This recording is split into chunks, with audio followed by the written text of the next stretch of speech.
My pleasure. Hey, so, okay, I'm an agent, and I've just met my client that I'm going to list their property. It's going to be a short sale, and it's with Bank of America, or could be with Chase. I don't know yet. But they told me that they've been getting notices that their property is going to go to foreclosure sale. So, what does that mean to me and the seller?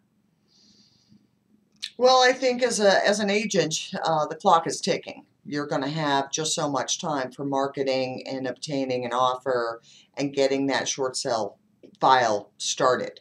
So most important thing is to go to the county, check to see if that notice of election and demand has been recorded, and see if there is an official foreclosure sale date. So you know what your timeline is, because most lenders are going to want, and every lender is different, but as a rule of thumb, they want an offer at least 30 days prior to that foreclosure sale date. Okay. That's a rule of thumb. Now, there are ways around that. The one thing, great example, Aquin.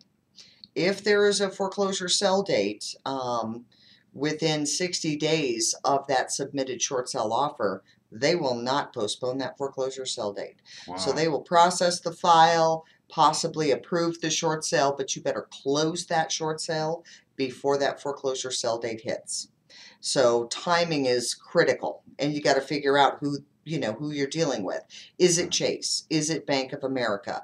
Chase is a lot more user friendly when it comes to short sales because they are shifting all of their attention to short sales instead of REOs. Their REOs are drying up. They would prefer to do a short sale because they're seeing that if they mitigate the loss now, the size of the loss that they're going to take is much smaller than if they take the property to foreclosure sale, hold it in inventory, pay, the upkeep and all that stuff. A lot more money is coming out of the bottom line. So if they can mitigate the loss, approve a short sale, get it closed and get it off their books, it's just going to be, it's more cost effective. It's a better way to run a business.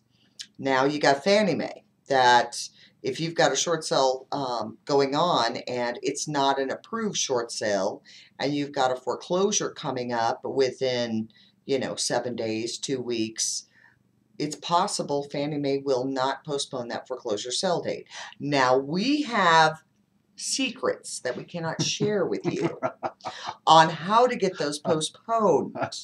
So you got to get a hold of us for us to help you. Yeah.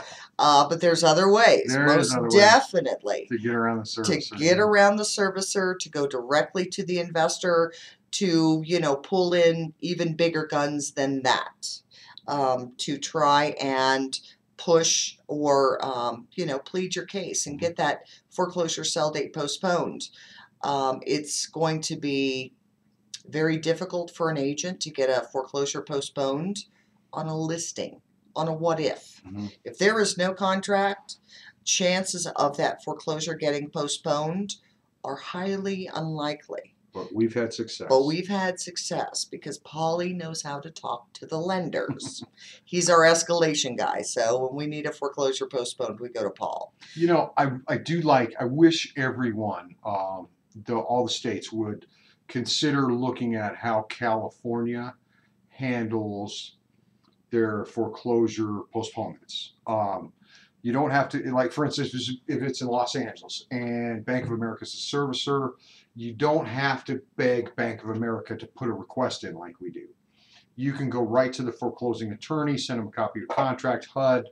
They can make the decision for everybody. Wow, that's awesome. Really cool. Yeah. See, and I really focus in Eagle County right now. That's where most of my short sales are.